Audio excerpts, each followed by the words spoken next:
माता की जय। भारत माता की जय। अभी जब आप नृत्य देख रहे थे तो नृत्य में आपने छत्तीसगढ़ की लोक परंपराओं को देखा और उसके बाद में महाराष्ट्र की परंपराओं को देखा।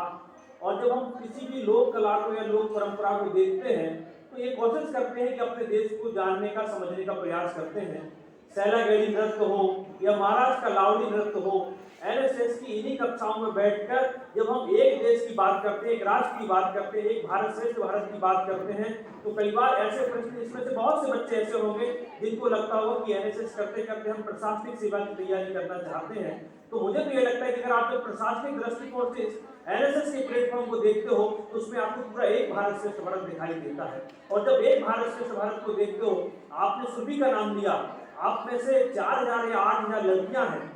आप नहीं चाहते कि अब 4 साल बाद लौट कर आए तो मैडम आपसे कहे कि ये तो हमारी बेटी है।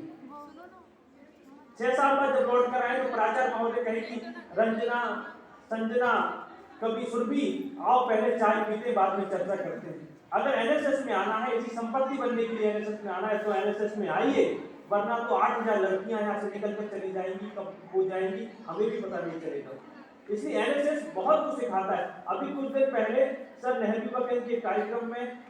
छत्तीसगढ़ की राज्यपाल अनुसुईया उइके जी आई। उन्होंने कहा और भावुक मन से कहा कि जब मैं कॉलेज में थी तो मैं एनएसएस की वॉलंटियर थी और एनएसएस में काम करते करते जब मैं लोगों में गांव के बीच में जाती थी, गांव के लोगों के बीच में जाती थी, उनकी समस्याएं सुनती थी और समस्याएं सुनकर मुझे लगता था कि तब मैंने कभी कल्पना नहीं की थी कि मैं कभी राज्यपाल जैसे छत्तीसगढ़ की प्रथम पंक्ति में बैठूंगी, प्रथम नागरिक के तौर पर बैठूंगी। तो बहुत सारी चीजें जो समाज में जाते हैं, समाज के बीच में करते हैं, तो एनएसएस वॉलंटियर्स के तौर पर हम सीखते जाते हैं। लेकिन होता यही है कि यहाँ पर बैठते हैं पर मन से नहीं बैठते हैं। इसलिए एनएसएस जो सिखाता है वो सबसे पहले ये सिखाता है कि हम मन से चिंतनशील बन जाते हैं, मस्तिष्क से चिंतनशील होते हैं। और जब आदरणीय सर बोल रहे थे तो ये कह रहे थे किसी चलते हुए अगर आप रोड पार करा देते हो तो हृदय से संवेदनशील बन जाते हैं और जब कार्य करने के लिए बन जाते हैं तो क्रियाशील बन जाते हैं। और आज समय में सबसे बड़ी आवश्यकता है कि जो क्रियाशील है वो संवेदनशील हो जाए और जो संवेदनशील है वो चिंतनशील हो जाए। क्योंकि मनुष्यता बनने के लिए किसी कवि ने बहुत अच्छी पंक्तियों में कहा था कि मुझे नहीं पता कि आने वाले लोगों को कैसी दुनिया चाहिए,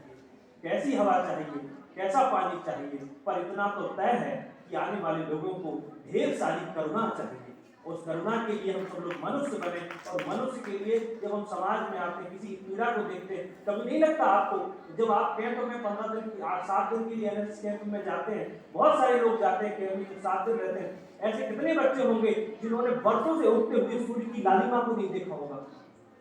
इसी दिन जब कैंप में उठते हुए सुबह की पहली किरणों को उस लालिमा को देखी कि सृजन कैसे होता है। विधाता ने जब सृष्टि रखी, किसी एक बुजुर्ग को सिर पर रखकर कोटरी रखकर घास लेते हुए गांव में जब वो जाता है तो कितने उल्लास के साथ जाता है। उसकी जीवन परंपराओं को हम देखते हैं। गांव के बच्चे भी जब देखते हैं, उसके चेहरे की बात कर रहे थे सर, तो गांव का जो बच्चा कितने अभावों में स्कूल में पढ़ता है, हम उसके चेहरे को देखते हैं तो एक अलग संतोष का भाव उसके चेहरे पर नजर आता है। इस 7 दिनों के अंदर जब हम यहाँ पर बात कर रहे हैं, आदरणीय शर्मा सर बैठे, मैम बैठी, मुझे कई बार ये लगता है कि एनएसएस हमारे व्यक्तित्व का निर्माण करता है, इसलिए करता है। मैं आपसे पूछूं कि आप में से ये आप रहमान के आप रात दिन गाने सुनते होंगे, इसकी फिल्में देखते होंगे, लेकिन मैं पूछूंगा कि आप में कितने लोग कलाकार हैं, हाथ खड़ा करिए तो आप में से 1 या 2 या 4 लोग हाथ खड़ा करेंगे। लेकिन जब 64 कलाओं की बात करते हैं हम तो रंगोली बनाना एक कला है, अगर अच्छे से आप कंघी कर आई होंगी तो वो भी एक कला है, स्नान कर आप आई हो तो वो भी एक कला है, आंख में काजल लगाकर आप आई हो तो ये भी एक कला है, आपको मुझे सुनना और मैं आपको देख रहा हूँ ये भी एक कला है, संभाषण एक कला है, परकाया प्रवेश करना एक कला है, तो घर में रोटी बना लेना एक अच्छी कला है। आज समझ से एक घर में रोटी नहीं बना पा रहे, लेकिन जब 7 दिन लड़कियां कैंप में एक साथ 40-50 लड़कियां बैठती हैं तो कोई सब्जी बनाती, कोई रोटी बनाती, कितना अपना का भाव आता है। ये कहीं भी किसी भी प्रोफेशनल डिग्री के आप बड़े बड़े संस्थानों में चले जाइए, आईआईएम यही कर रहा है। एक आईएएस बनाने के बाद तो आपको भारत दर्शन के लिए जब गांव में भेजते हैं यही सब चीजें देखने के लिए जाते हैं, लेकिन जब आपको देखने का समय है उस दृष्टिकोण को विकसित करने के लिए हम सब लोग देखें। एक पेड़ जो हम लगाते हैं और जब वो उसकी पत्तियां आती हैं, कोपल आती है, और कभी सौभाग्य से आप जब हम अमीर कॉलेज में गए, हमने कभी गन्ने के डंडल पड़े थे तो गन्ने के पेड़ लगे थे सर, और जब आप जाके देखते तो गन्ने के इतने बड़े हो गए, आमले का पेड़ इतना बड़ा हो गया। शर्मा सर कई बार जाते हैं देखते हैं ये पेड़ हमने अपने उस समय लगाए थे, कितनी खुशी मिलती है, किसी पेड़ की छांव में जब आप लगाकर आकर बैठेंगे, तो इसीलिए महाविद्यालय की आप सब लोग संपत्ति बने। और 4 साल से जैसे हम लोग कहते हैं एमएलबी कॉलेज जाते हैं तो वो कहते हैं कि तो हमारा बच्चा है, हमीदिया कॉलेज जाते हैं तो कहते हैं तो हमारा बच्चा है, नूतन जाते हैं तो कहते हैं तो हमारा बच्चा है, एलबीएम जाते तो हमारा बच्चा है। हमने वहां भले पढ़ाई नहीं की, लेकिन एक जीवन की पाठशाला में सभी से सीखते हैं। इसलिए आप सब लोग सीखते रहें, और जब तक ये समझ कर नहीं बैठेंगे सुरभि जैसे हजारों बच्चियां मध्य प्रदेश में 3 लाख एनएसएस वॉलंटियर है, उसमें से बरकत